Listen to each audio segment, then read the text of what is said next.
ओम श्री परमात्मने नमः। पतंजलि योग दर्शन समाधि पाद पहला अध्याय के आज हम शुरू के 5 श्लोक का वर्णन करेंगे। तो शुरू करते हैं।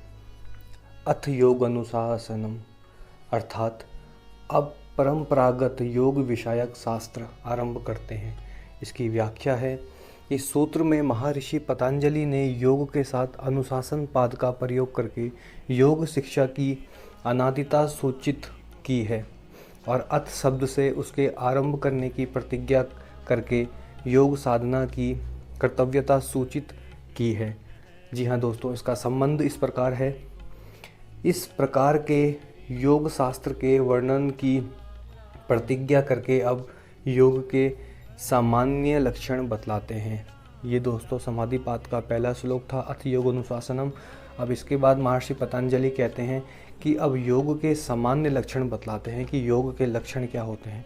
तो दूसरे श्लोक में कहते हैं योगाश्चित्त वृत्ति निरोध, अर्थात चित्त की विकृतियों का निरोध, सर्वथा रुक जाना योग है। इसकी व्याख्या में पतंजलि जी कहते हैं, इस ग्रंथ में प्रधानता से चित्त की वृत्तियों के निरोधों की योग नाम से कहा गया है। इसका संबंध है दोस्तों, योग शब्द की परिभाषा करके अब उसका सर्वोपरि फल बतलाते हैं। ये था दोस्तों दूसरा श्लोक, जिसमें कि चित्त की विकृतियों का निरोध बताया गया है और चित्त की विकृतियों का निरोध ही योग है दोस्तों। इसी में आगे जब हम पढ़ेंगे तो हमें चित्त भी समझ में आएगा, वृत्ति क्या है वो भी समझ में आएगी और उसका निरोध किस प्रकार करना है वह भी हमें समझ आएगा दोस्तों। तो इसका तीसरा संबंध है, तीसरा श्लोक है, तदा द्रष्टु स्वरूपे अवस्थानम, अर्थात उस समय दृष्टा की अपने स्वरूप में अवस्थानम स्थिति हो जाती है। किस समय दोस्तों? जब चित्त विकृतियों का निरोध हो जाता है उस समय हमारी जो दृष्टा होती है वह अपने स्वरूप में स्थित हो जाती है। इसकी व्याख्या है दोस्तों, जब चित्त की विकृतियों का निरोध हो जाता है उस समय दृष्टा जो होती है आत्मा की अपने स्वरूप में स्थिति हो जाती है, अर्थात वह कैवल्य अवस्था को प्राप्त हो जाता है।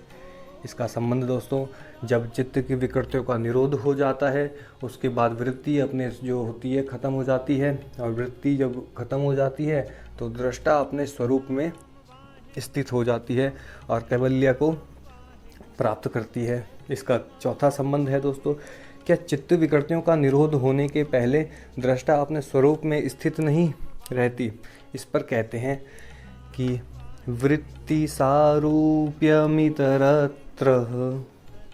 दूसरे समय में वृत्ति स्वारूप्य वृत्ति के सदस्य स्वरूप होता है।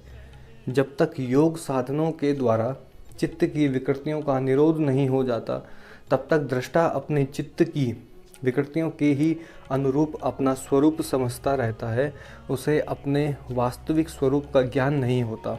अतः चित्त वृत्ति निरोध रूप योग आवश्यक कर्तव्य है।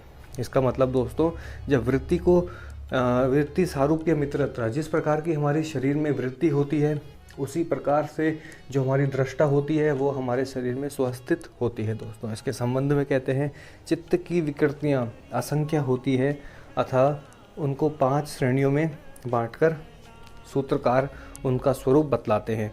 अब चित्त की विकृतियाँ कहते हैं महर्षि पतंजलि अनेक हैं जिनका कोई अंत नहीं है और उनकी 5 श्रेणियाँ में जो है महर्षि पतंजलि ने उनको बांटा है, जो कि है वृत्तयः पंचतयः क्लिष्टः अक्लिष्टः, अर्थात क्लिष्ट और अक्लिष्ट ये भेदों वाली 2 वृत्ति है और जिसका 5 प्रकार की इसकी जो है शाखाएं होती है।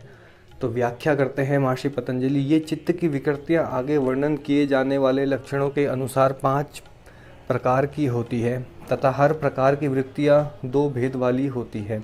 एक तो दृष्टा यानी अविधादि कलेशों को पुष्ट करने वाली और योग साधनों में विघ्न रूप होती है, तथा दूसरी अक्लिष्ट यानी कलेशों क्षय करने वाली और योग साधनों में सहायक होती है। साधकों को चाहिए कि इस रहस्य को भली भांति समझकर पहले क्लिष्ट वृत्तियों को हटावें, फिर उन अक्लिष्ट वृत्तियों का भी निरोध करके योग सिद्ध करें। इसका जो तात्पर्य है कि हमारे शरीर में जो है 2 प्रकार की वृत्तियां होती हैं, भेदों वाली वृत्तियां होती है, जो कि होती है क्लिष्ट, जो कलेशों को धारण किए होती है, और दूसरी होती है अक्लिष्ट, जो कि कलेश को दूर करने वाली होती है। तो महर्षि पतंजलि जी कहते हैं सबसे पहले तो हमें अपने शरीर में जो क्लिष्ट वृत्तियां हैं उनको दूर करना चाहिए, जिनके कारण हमारा जो चित्त है वह अपने जो है पूर्णता रूप में आ सके। इसका संबंध कहते हैं दोस्तों उन 5 प्रकार की वृत्तियों के लक्षणों का वर्णन करने के लिए पहले उनके नाम बतलाते हैं। अब दोस्तों इसके बाद जो आगे जो उनके 5 नाम हैं वो हम अपनी अगली वीडियो में पढ़ेंगे, जो कि बहुत ही ज़रूरी है। पूरे महर्षि पतंजलि जो ये अष्टांग योग जो लिखा हुआ है, योग दर्शन लिखा हुआ है, इसके बहुत ही महत्वपूर्ण ये श्लोक हैं दोस्तों। आज हमने ये 5 श्लोक कवर किए। अपनी आने वाली अगली वीडियो में हम 5 वृत्तियों का नाम जानकर उनके बारे में पता करेंगे दोस्तों। वीडियो अच्छा लगा हो तो चैनल को लाइक